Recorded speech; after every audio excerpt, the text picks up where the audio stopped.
and welcome to a Miles Better Conversation, the entrepreneurial series. My name is Colin Miles, aka the Numbers Guy, and today we're going to be interviewing and talking with Laura Hampson. Welcome, Laura.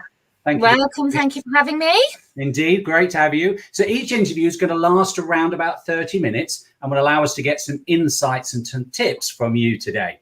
So nothing like putting you on the spot on a Friday afternoon. It's all going to be fun, I assure you, and stuff. So as we're going to I look in this series to interview a variety of business owners from around the world and have them reveal what drives them and how they approach their individual businesses. And as I'm making it my mission to help as many small business owners grow, scale, and profit faster, I'm really excited to have to welcome, as I say, Laura Meaney, who is the MD of Hampson Coaching. She's a resilience coach, and I've used some of her resilience techniques already. And also, more importantly for me, is a valued client of Miles Better Accounting and Business Services. And as I say, thank you so much for joining us on a Friday afternoon in what I think you said was a grey England at the moment. Yes, it's very dull here. It's a typical Easter time for us where the weather is awful and we're just about to come out of lockdown and we're going to all go and sit outside pubs in the freezing cold. Well, that's England for you, isn't it? We loved England. I'm sitting in, well, it's grey and dull here in South Carolina where I am at the moment, but we had a huge thunderstorm last night, so it's cleared the air a little bit and stuff. But before we leap into what I call the Miles Better conversation, I'd love to hear a little bit more, and I'm sure the viewers and listeners would too, all about you, Laura, and all things resilience, because I know that's your sort of key message. Absolutely. Thank you, Colin. And you've already said, yes, I'm the director of Hampson Coaching. We specialize in supporting people and businesses through adversity and building a culture of well-being, resilience, and working out sort of things like mental health awareness. So bringing in mental health ambassadors to an organization. We offer some wonderful packages around resilience, and we also have a great tool you can use. So if you're a small company with more than 10 employees, it's actually a legal requirement now to get stress tested. So there's a risk assessment you need to do. I know. And then you must do something about those risks. So that really pushes what I do in terms of ensuring that organizations are adhering to the legal requirements. But also then you get this well-being culture where actually people feel supported, things like staff sickness go down, retention increases, productivity and motivation improve. But really at the crux of it is the individual. So personally, I have been through my fair share of rubbishness in my lifestyle. I won't go into it. I like that word, rubbishness. I like that. Yeah, it's just some things are really, really tough and they certainly make you stronger. But while you're going through them, it's really hard. And sometimes you need help. And whether that's sort of, mental illness or whether it's just, life being horrible to you and sending you challenges that feel too much. So for me, it's really helping those individuals and those businesses ensure that they can overcome those challenges and gain from them and work with clients who actually then get the tools to create real sustainable change. So, when something else comes along, the mindset is more growth instead of fixed. Cool. I'm also, sorry, I apologize. No, also, I'm a mum, obviously, which I know how much you love children, Colin. Now, that's a secret. We were talking about that beforehand. Love children. Love them. I love children too. That's why I've got 3. And actually, at the very base of everything I do is the fact that I want to build a good future, a better future, and give them the opportunities. So that's what really drives everything that I do. Okay.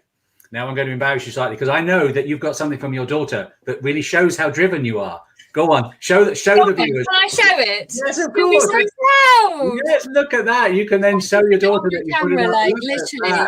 And what's the background to it? Resilience there and amazing and strong. So what was her driving force Laura, because that's really cute. That is really, really cute. Yeah, she's gorgeous. And we talk a lot in my house, because I think if you're talking about resilience and well-being and mental health, children have really suffered over the last year as well. And we have lots of what I call really good conversations, open conversations about our strengths, what we're thankful for, and building on actually just being able to talk openly about what it is that sometimes is making you struggle. And of course, all problems are relative. So my daughter knows very much what I do. We have this lovely supportive environment. In fact, at tea, which is going to drive some people mental, we often do the tell us 3 things you're grateful for. And so we sit around the dinner table and I get my children, apart from my 1-year-old, because he doesn't know. That's a little bit early. I mean, but hey. Ice cream is usually his answer. Ice cream, get it? But yeah, so I ask my children, so they know what I do. And it was Mother's Day in the UK recently. And so she created this lovely picture for me, just to remind me, I guess, that, that's how my children feel about me, which is so wonderful.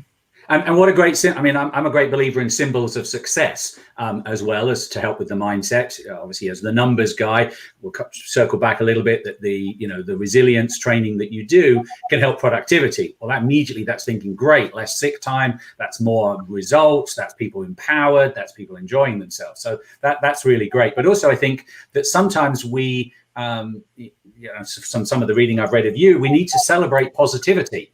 And I'm doing a virtual summit in a few weeks' time, and I'm going to use some of your material. And I know in that you talked about the physiology and the finding, reflecting, almost writing in a journal what you do well. And I suppose what your daughter's done there is create you a visual. So you don't need to write in a journal. You just look on the wall every day and stuff, and perhaps you'll put it up and stuff. So congratulate her. What's her name? Let's give her a shout out. Yeah, Jessica. I've got Jessica's my 10-year-old. I have Bethany's my 6-year-old, and I have a little boy, Joseph, he's 19 months now. Actually, you don't count in years when they're that little, do you? No, that's very true. Very true. Oh, terrible twos coming then at 19. Yeah, okay. Just give it to your other children. Yeah. And stuff. So cool.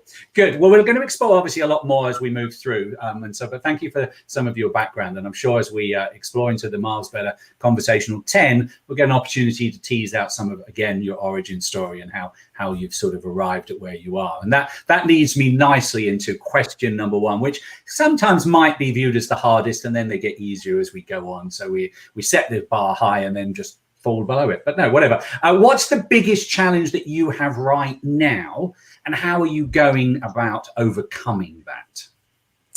For me, it's always going to be getting into organizations and really selling what it is I do.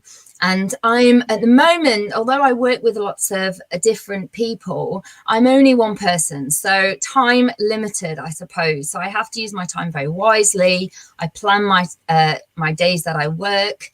I have to be the manager of my business. I have to have the ideas, the entrepreneurship, the developing the new products. And then obviously I have to deliver. I have to be the person that goes out and does that as well. So fitting it all in and making sure that I'm continually selling what it is that I do, so that people see and get the benefit as well. Because actually, I love what I do. I'm really passionate about helping people. And it's getting that message out there. So lots of different kind of elements to that, but just really time management, making sure that I plan my days well, use my time really wisely. I'm good at multitasking.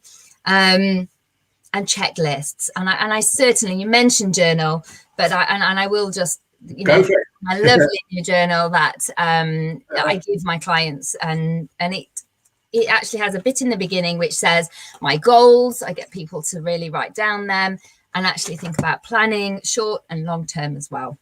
Okay. Yeah. I mean, I think, as an entrepreneur, we try to be all things to all elements. It can be very lonely, which I think obviously is probably something you also talk about in your training. But I find that myself, again, being an only entrepreneur, about having to do everything. So I'm going to tease a little bit more out about, you talked about checklists. Is that one of your, perhaps your tips to success, as to how to stay on top? Because you're right, we all, so many spinning plates and stuff. And I'm just intrigued as to what your system might be that keeps you on track. I think really remembering what it is you're trying to achieve in the long term. So I'm very good at going, actually, what is the bigger picture? And then bringing it back from there. So I talk about sort of resilience is part of time management. Time management is part of resilience. If you're feeling overwhelmed and you don't know where to start, get it all down, whether you draw it or write it down. And even like, you know, things that keep you up at night, stop you from sleeping, get out a book, a journal, start writing down, and then get your highlighters out, start highlighting the things that are really important. So if I'm working too much and I don't get to spend quality time with my children, then things aren't working the right way for me. Okay. But actually, you know, there are lots of other things, like I need to sell my product, but I also need to deliver, and I need to deliver in a really great way every time. So those are some of the things that I ensure are always at the top of the list.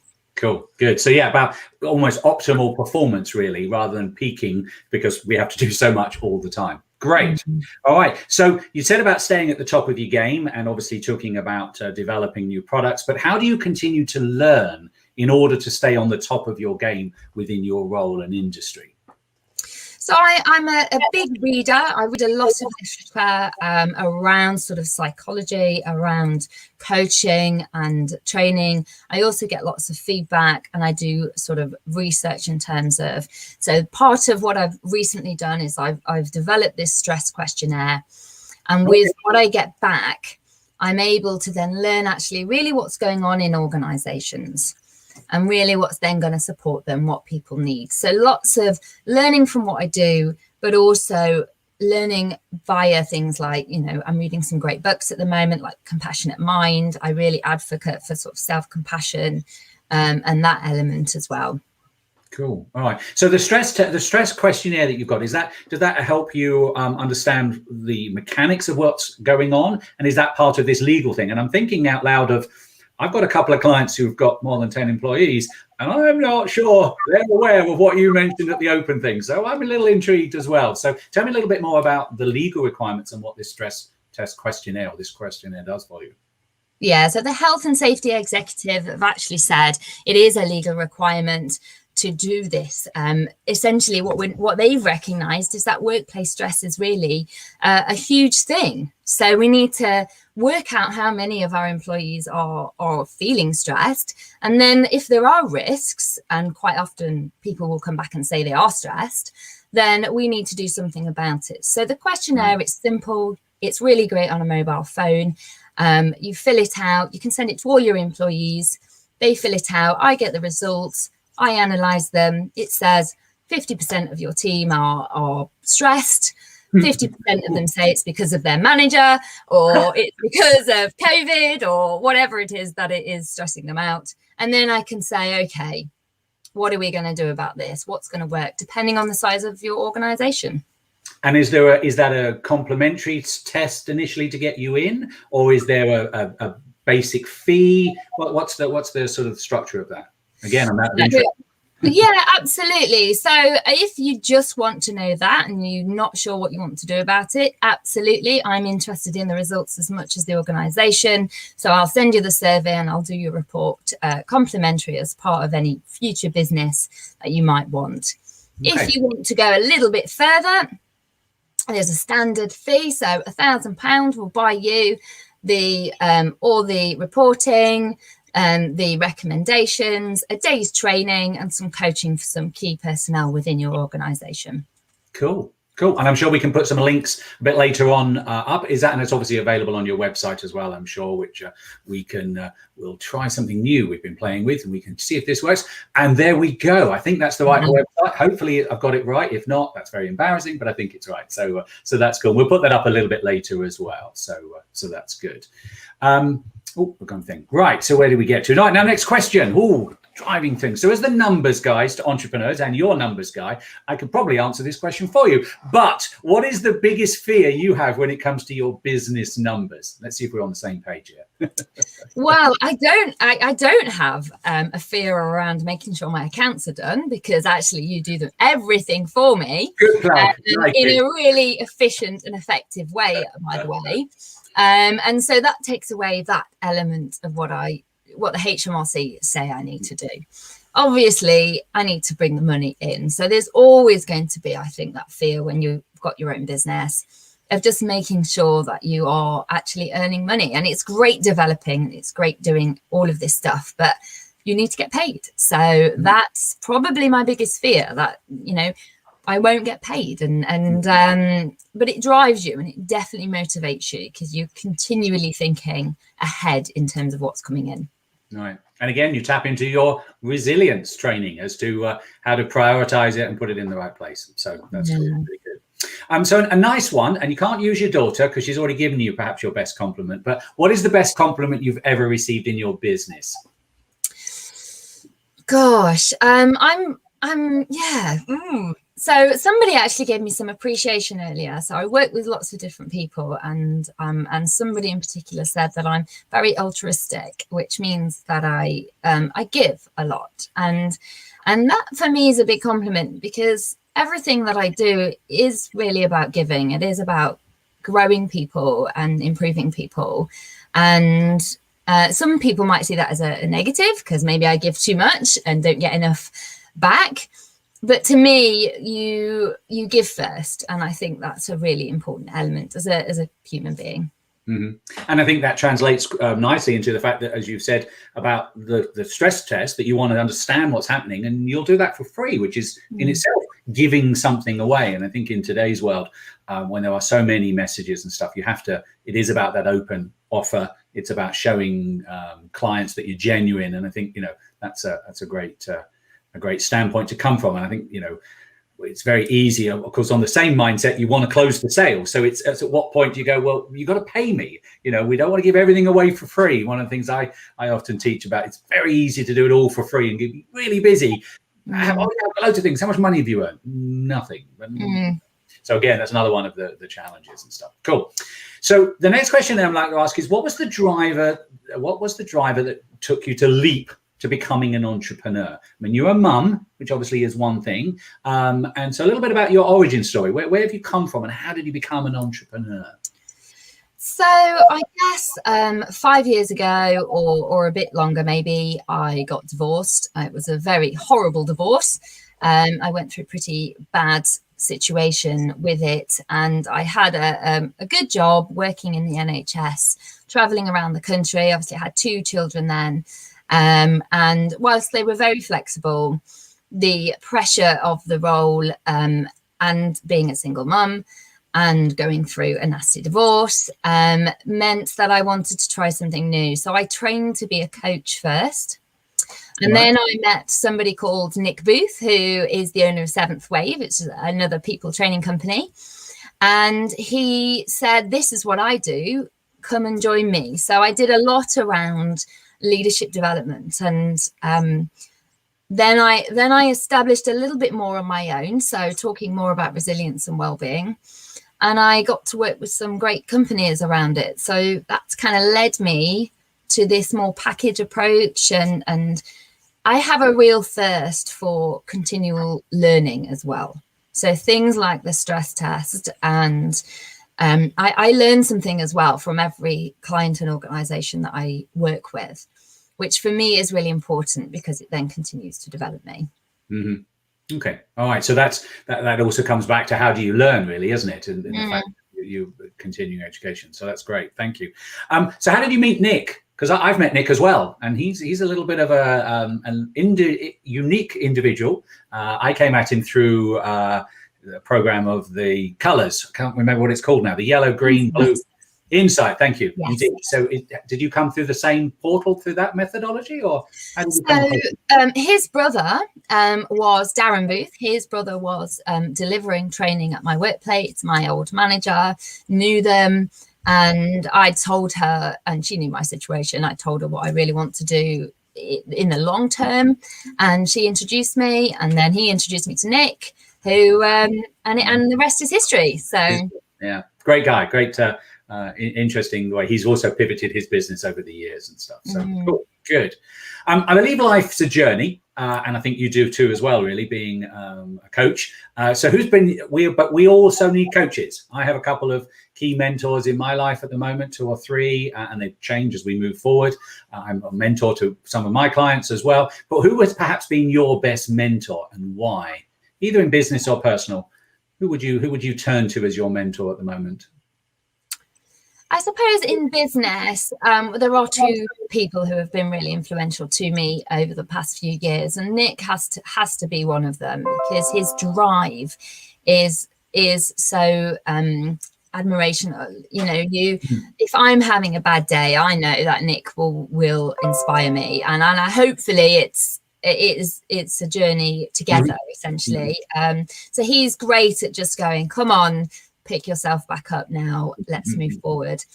And then I've also had working with this wonderful woman called Dawn Edwards, who has a consulting business, and she is just always looking to drive entrepreneurs forward and work with them and develop them. And so I will sort of bounce ideas off her. She's coached me. She's been pretty good to me.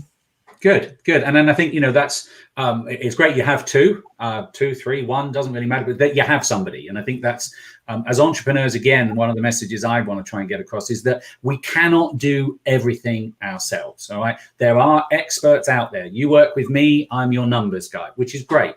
I have a marketing person because I'm developing my own, obviously my marketing stream, but I wasn't an expert. So I went and found somebody. And I think the more the message we can put out to entrepreneurs that it isn't about doing everything yourself. We end up being master of nothing, jack of all trades and master of none, which is not great when our time is so resourceful. We can spend hours doing something that for a few pennies, and that is where the challenge comes, isn't it? Having to pay out for what is something and stuff. So anyway, cool, good. Thank you. So we talked about marketing and developing, and earlier on you said about working on some new programs. What are the things you're researching right now to develop and launch, just to tease out what's out there for our viewers and listeners? So I'm looking more at those real psychologically tested tools and techniques which support people. And I've been working with clients who are very sort of, I want to say, on the edge a little bit. One client that I had before Christmas was really at a point of, I've had enough, that's it, element. And so we worked very closely together around how we can move forward. So I'm reading lots and learning lots about, actually, I've got a degree in psychology anyway, so it interests me greatly. Okay.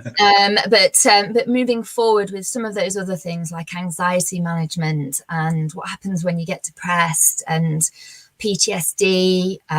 So supporting, especially, these key workers in the NHS. So I'm working a lot with all of those different elements and trying to bring them into the packages that I deliver and the training that I do. Okay, cool. So time machine, maybe the hot tub time machine, maybe the very old time machine with the whirly back, whatever we rocks your boat. If you could go back in time to your 21-year-old self, which I know in your case, Laura, was probably only a couple of years ago. Yeah, what would you say to yourself? It's all going to be okay. It's all going to be okay, because there have been times when I wouldn't be doing what I'm doing now had I not been through some experiences. But it's hard to see when you're that young and you start going through things that what the future holds. And I think that nothing stays the same.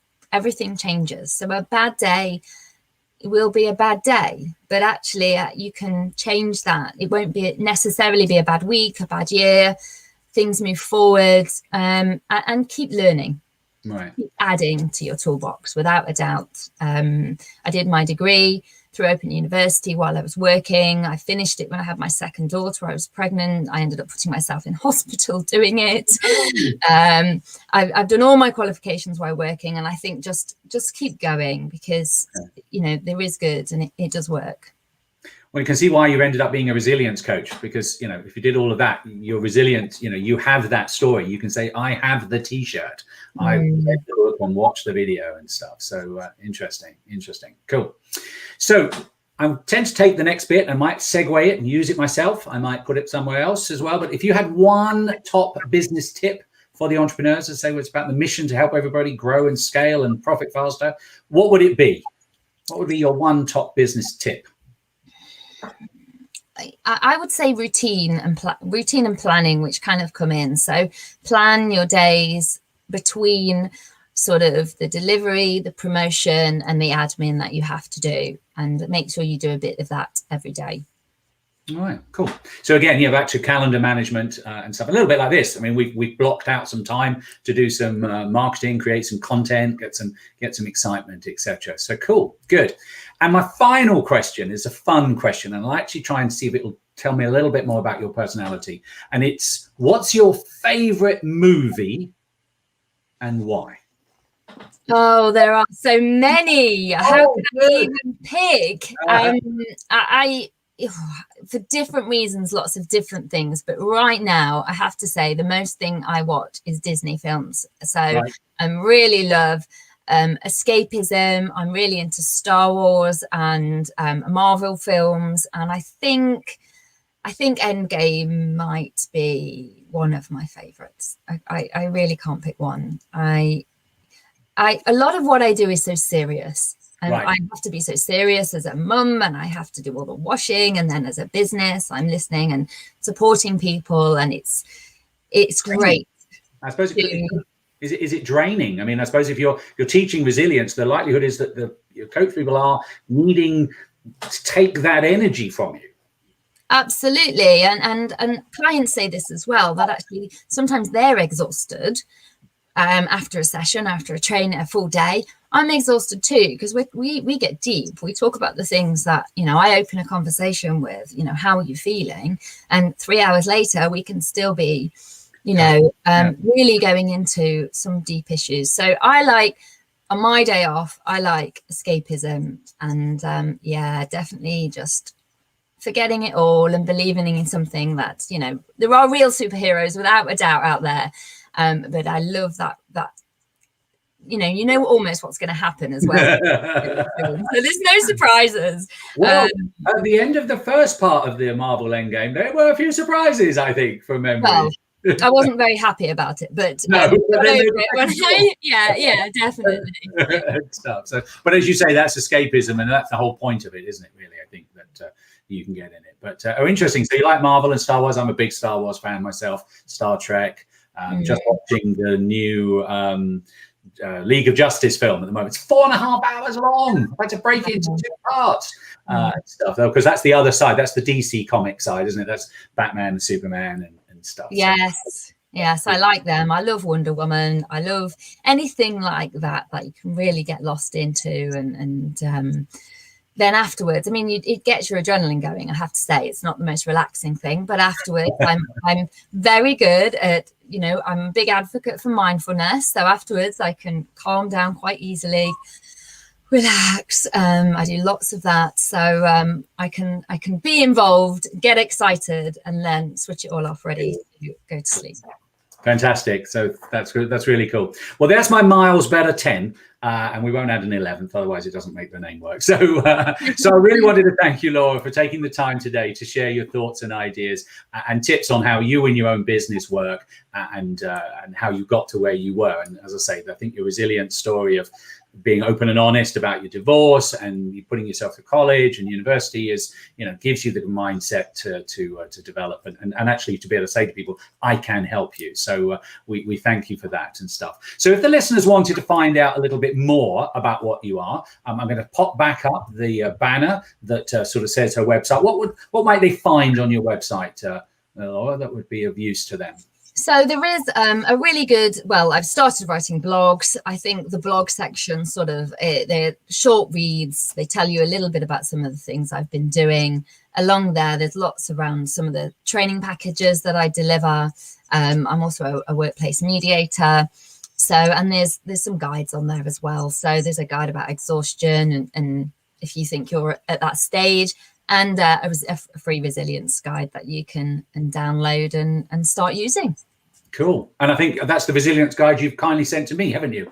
And I am picking my way through it at the moment to produce some of my virtual summit stuff for On Point Mentor. So thank you for that. So go. So once again, thank you, Laura, for joining us today, MD of Hampson Coaching. And as I say, we'll look forward to visiting your website. I wanted to thank all of our visitors and viewers for joining us on this episode of Miles Better Conversation.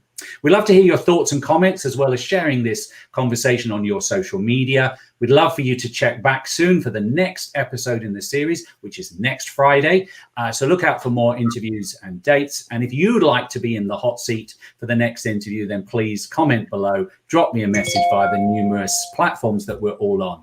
As I mentioned right back at the beginning, I'm making it my mission in 2021 to help as many entrepreneurs become fluent in accounting. Let's get the right angle there. There we go. Accounting, the language of business. As my 42-page plain speaking guide to all the terms that I love to use that you should know to better make powerful decisions. And you can get a copy by visiting letthenumbersdecide.com and grab a free copy as well. So we appreciate all of your time and in this busy world. Thank you once again, Laura. And indeed, my name is Colin Miles, aka the Numbers Guy, and this has been a Miles Better Conversation. Thank you.